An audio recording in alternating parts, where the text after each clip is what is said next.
It is a bittersweet night tonight as we bid farewell to our beloved Rabbi Sarah Weissman and her family, Eric and Mav, and pay tribute and honor her nearly 16 years here at Congregation Beth Am.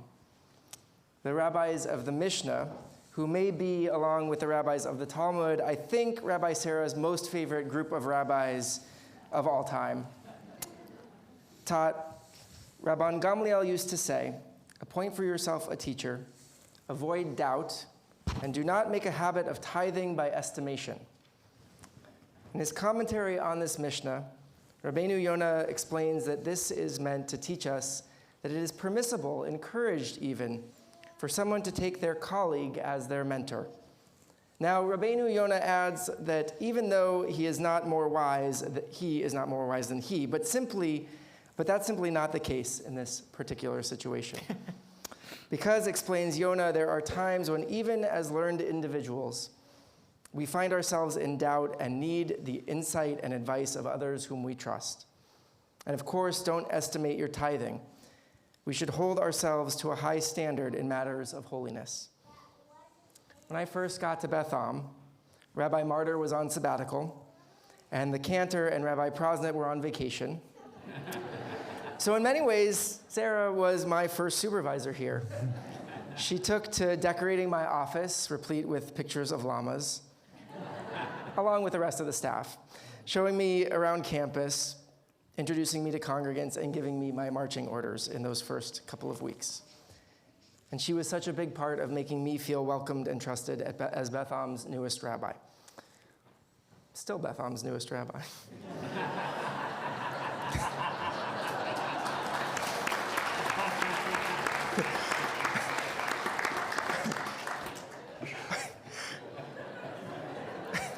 Over the years, Rabbi Sarah has become not just a trusted colleague, advisor, and teacher, but a true friend as well.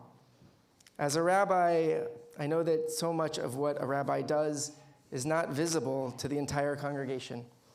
Sitting by someone's bedside when they are ill, holding someone's hand and their family as their loved ones near the end of their lives, trying to be a source of comfort and caring in so many of life's most difficult moments. These might not be things that the whole congregation sees, but as her colleague, I can tell you that these were the places where Rabbi Sarah shined brightest. As some of her congregants wrote, Rabbi Sarah has been a friend, a wise voice providing solace and calm, and a silly partner through so many life events. Having a rabbi like Sarah is not unlike having your cousin, the doctor. You have someone on speed dial for life's prickly moments. When our baby was in the emergency department and one of us was home with Big Brother, it was Sarah who magically appeared.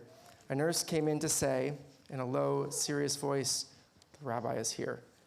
And my heart skipped a beat. Who? Why? But it was Sarah with a very large bag of Cheetos in hand, a warm, reassuring smile, and just the promise of company.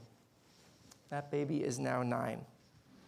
Sarah is a little like magic, too. In those moments when you want to be capable and are left home alone after surgery and realize you're not okay and you need help and you're about to call 911, and Sarah walks in. Our Rabbi Sarah has seen us through some real doozy moments. Her beautiful chanting and singing from the bima always warms our hearts. My father loved listening to Sarah sing, and so it was a gift in so many ways when Sarah led the service for his funeral. For me, for my family, even for our friends who knew and loved my dad, that it was Sarah helping us to mourn and move forward will never stop being among my most cherished moments. And there are melodies that she sings that always put me in a pew beside my father, feeling his joy listening to her sing. In the same breath, things are not always quite so serious. Through her class on Introduction to Judaism, she helped my husband to learn that Jewish education doesn't have to be torture. They say, what a gift it has been to go through life's moments with Rabbi Sarah alongside us. It feels as though from another era that the rabbi is a family friend. And as I look at photos of the bris of each of our sons, there is Sarah offering sage words and reassurance. We are and have been so grateful for Rabbi Sarah. Being a rabbi can be a lonely job sometimes, holding all of the joy and the sorrow that comes with the work, which I think is why I valued having Sarah as a colleague and a friend all these years. and I'll certainly miss her joy, her snark, her wisdom, and her care. Hatzlacha Rabbah, my rabbi and my friend.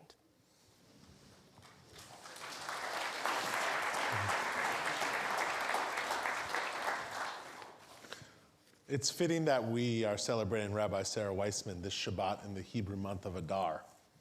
As you might know, Adar is the month we celebrate Purim, and Purim is one of Rabbi Weissman's favorite holidays.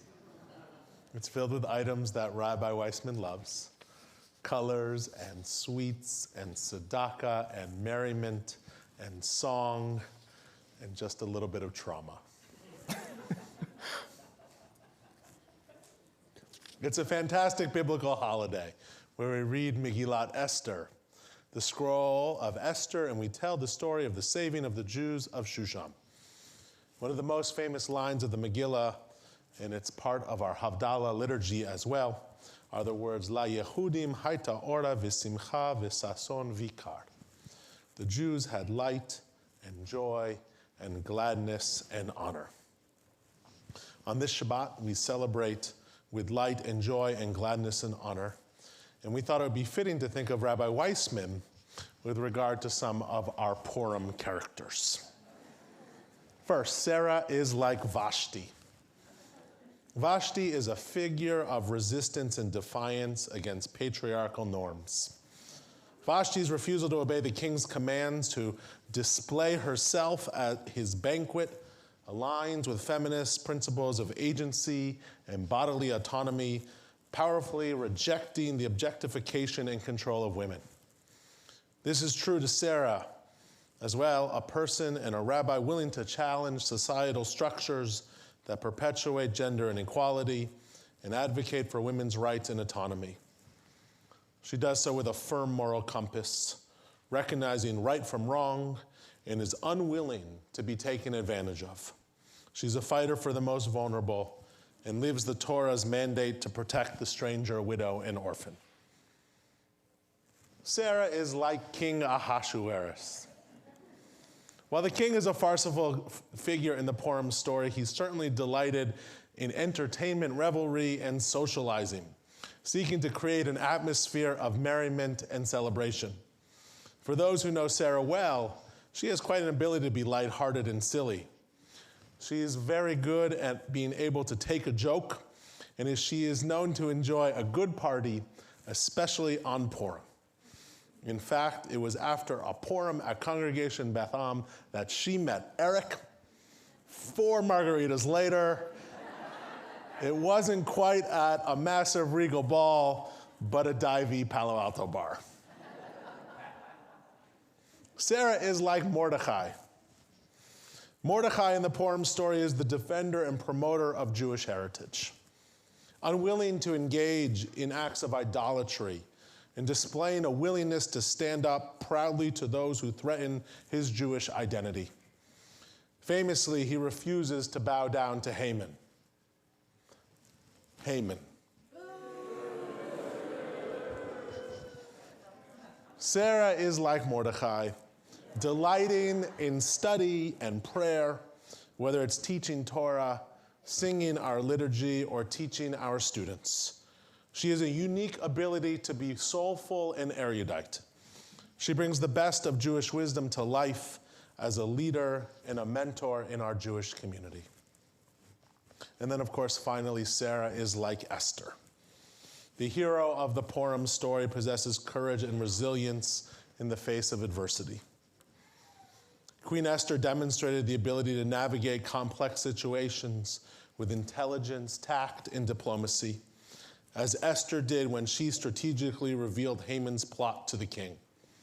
She was the hero of the Jews. And while maybe we shouldn't call Sarah the hero to the Jews, she certainly is the hero to many Jews. Who knows, Sarah? As you go on to the next adventure, maybe you'll be in position just for this moment. Sarah, may you continue to embody the qualities of our Purim heroes. You've brought us light and joy and gladness and honor. May it also be for you.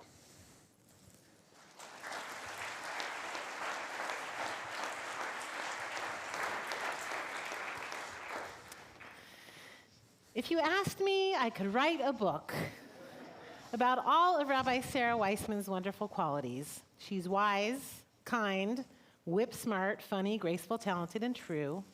But here are some things that you might not know about our dear Rabbi Sarah. For one thing, no one plays a better horse. It doesn't matter if the play doesn't even have a horse in it. Never mind that. Rabbi Sarah dons her horse costume with pride and grace. It's a play about potatoes wearing pants, and in trots Rabbi Sarah, gorgeously clad in her horse costume. It's a play about King Solomon and the Queen of Sheba. In gallops Rabbi Sarah, ready to teach about Teshuvah and the birthday of the world. But that's not all. Rabbi Sarah is a glorious singer. She sings just about anything, including the most amazing rendition of Adelaide's Lament from Guys and Dolls. A poison can develop a cold. And For Good from Wicked. She's also always game to sing my favorite Hanukkah Christmas duet, Deck the Halls, Rock of Ages. You might be surprised to know that these two famous holiday songs fit together in perfect harmony. And for some reason, other rabbis shy away from singing this type of heresy. Not Rabbi Sarah. She's truly the best. Some cantors would be threatened by a rabbi with such amazing davening chops. And I have to admit, I am a bit threatened too. But heck, Rabbi Sarah, you truly have the chops. I could daven with you all day long. But that will never happen because although Rabbi Sarah has a way of making every service feel relaxed, we luxuriate in her leading and are graced by her wisdom, but the service will always be over in a flash. She packs a punch with her words and teachings. It never feels rushed, but you always get home in time for a good Shabbos nap. And really, what rabbi do you know that can easily chant any of our scrolls in the perfect trope? I mean, she could go from Esther trope to Lamentations without batting an eye. Even I can't do that. I can't. Really. And really, Rabbi Sarah has an amazing sense of humor. Her timing is impeccable, and best of all, she almost always laughs at my jokes. And when she does, that dimple. I mean, really, people, have you ever seen a more gorgeous dimple than that? Seriously, though, you are the type of rabbi that puts love and care into everything you do. Teaching, leading prayer, and offering comfort to those in need. When you are with Rabbi Sarah, you feel like you are the only person in the room, which is really hard to do, but she pulls it off with her abundant grace and love. Rabbi Sarah, you have been my rabbi now for 9 years. I want you to know that I will always be your cantor, and like it or not, you will always be my rabbi. Thank you for filling that important role in my life. You've supported me in some really hard times and have celebrated joyously with my family and me. And I feel beyond lucky that you are part of my life. And now, without further ado, I'd like to invite everyone to please take out your handouts that you got at the door. All right.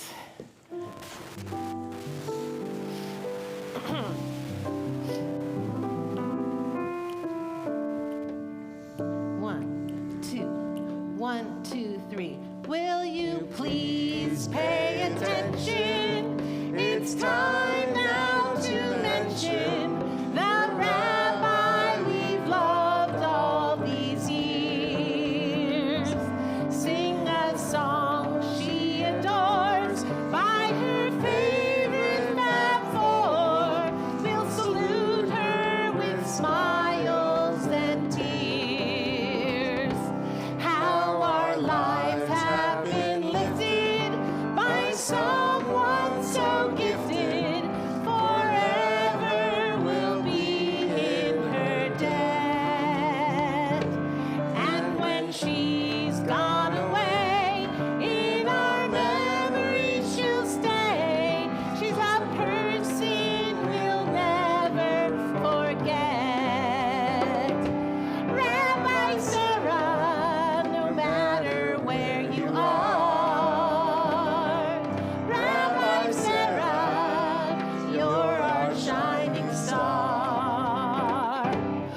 When she led us in prayer, we were always aware of that megawatt smile on her face. You can see it and hear it, the warmth of her spirit, her presence of power and grace.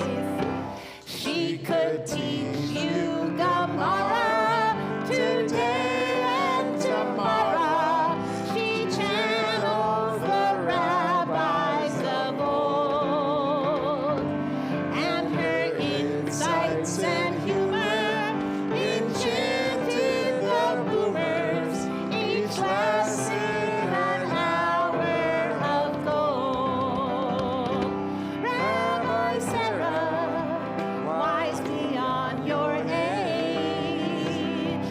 Rabbi Sarah, you're our cherished sage. A strong shoulder to cry on, a friend to rely on, with kindness and patience for all. When we vexed, she would listen. That's why we'll be listening. Our rabbi's compassionate call. But no words that we draw by Ringo, George, John, and Paul can really convey our delight, or how much we admire and how much we're inspired by the rabbi we honor tonight. Rabbi Sarah, though you now depart, Rabbi Sarah, you'll stay in our heart. Rabbi Sarah, Rabbi Sarah, woo, Rabbi Sarah. always in our heart. Woo, woo. Thank you, everyone.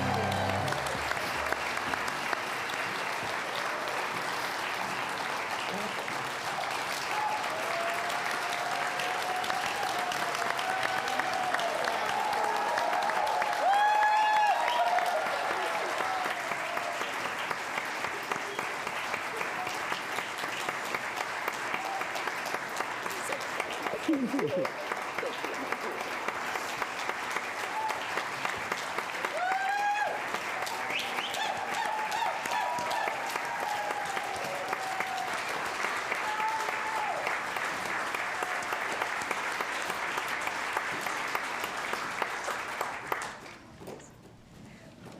I'm not giving a sermon. I just have a couple of words.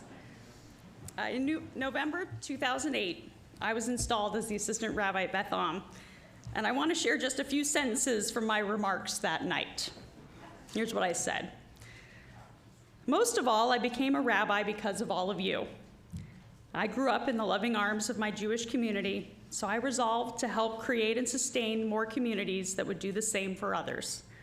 During the past few months, I've been welcomed into this congregation just as lovingly, and I have seen that you are the sort of congregation that takes care of its members the way that I was taken care of by my synagogue.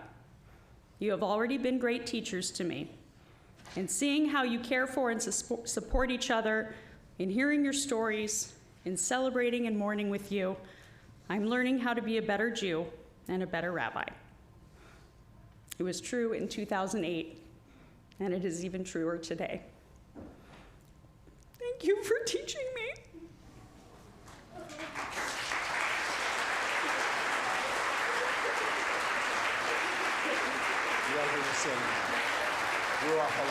Okay, wait, don't go anywhere yet. Stay here. Come on, guys. I'm going to ask everyone to rise.